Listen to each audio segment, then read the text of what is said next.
Hi girl! So welcome back on my channel. I hope you're doing well, and today in this video we will speak about hair density, hair thickness and hair growth. So let's get started. So if you don't really know what's your hair type and if your hair is thin or thick and you're wondering why your hair doesn't grow past a certain length, you will probably find the answer in this video.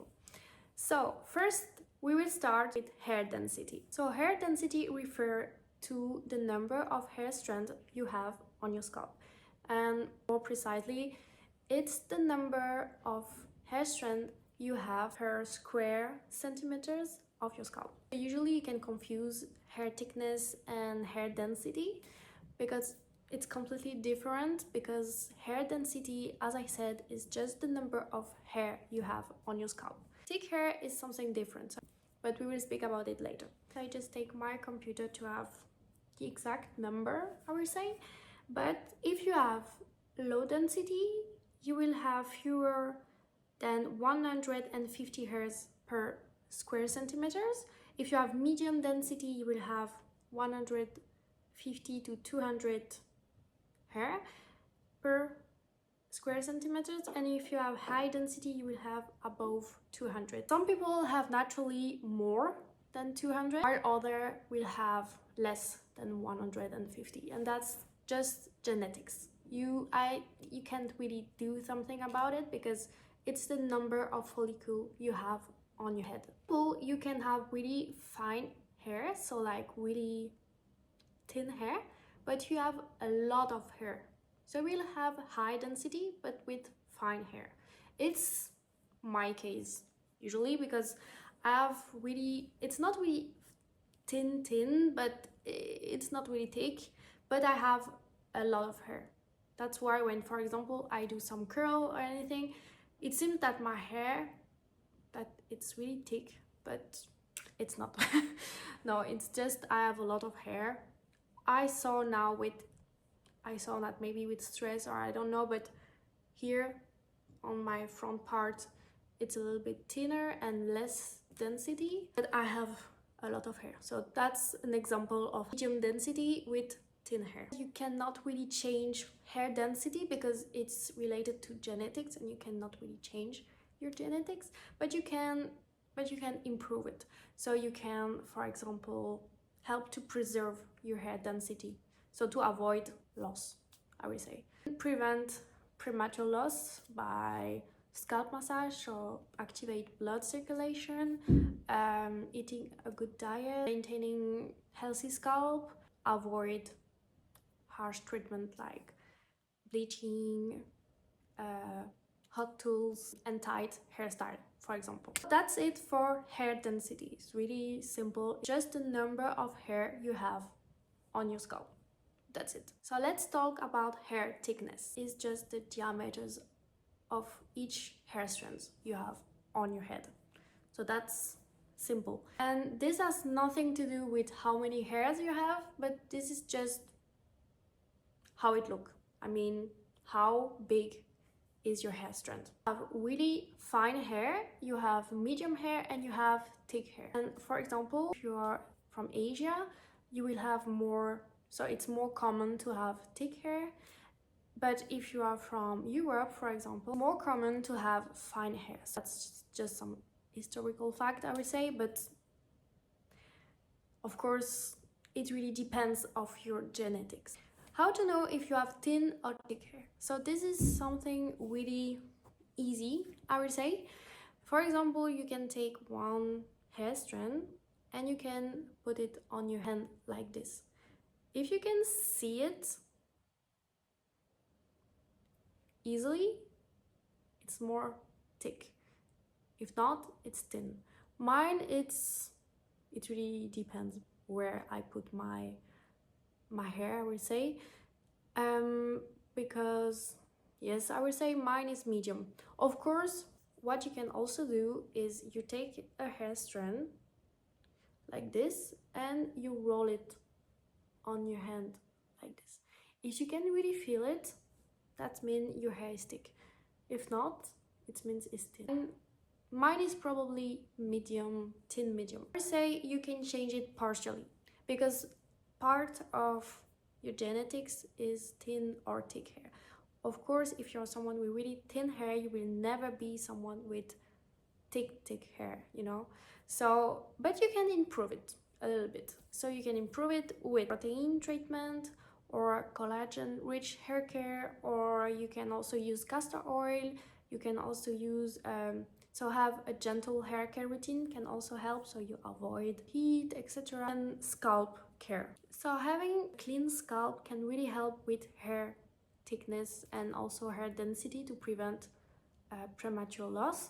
Because if you have too much residue, greasiness, pollution, I don't know, it can suffocate your scalp and then suffocate your follicle and then lead to less hair growth, not a healthy scalp, not healthy hair, and etc. Clean scalp is really important. So I can recommend you to do a detox shampoo sometimes and also wash your hair twice. So per wash, do 2 shampoo, and also don't try to let your hair get greasy for a week if you have really greasy hair. Just wash your hair. So to find out your hair type, you need to take into account hair density and hair thickness. So that you have your hair type, let's dig into hair growth, because I receive many comments about why my hair doesn't grow past a certain length, etc. Sometimes is because your hair breaks, so your hair breaks here from the bottom, so it grows but it breaks, so you cannot really see the growth. And this is maybe due to your hair care routine that is not suitable with your hair, so you use maybe too much heat or you bleach your hair, etc. And you also have genetics, because your hair has a certain lifespan, and this is something that you cannot really change. So the hair growth cycle has 4 phases, okay? So you have the first one, so the anagen phase is the growth phase. So, and this one is the most important, I would say. This can be between 2 years and 7 or 10 years for the most luckiest one. This is something that you cannot change. So if you have an anagen phase of 2 years, you will never have long hair. And sorry to say that, but that's how it is.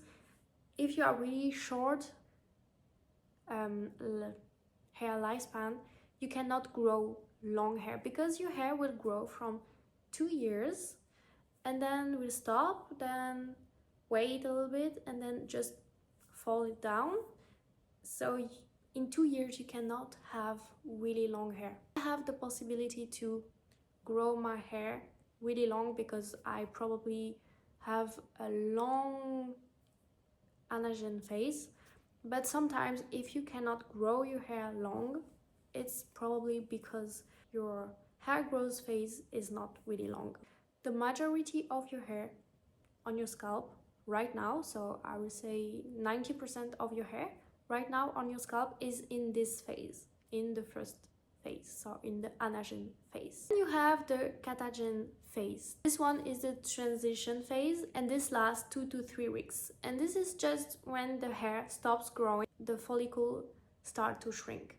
And on your head, you have 1% of your hair that's in this phase right now. So the third phase is telogen phase, is the resting phase. This can be between 2 to 3 months, and your hair is just waiting.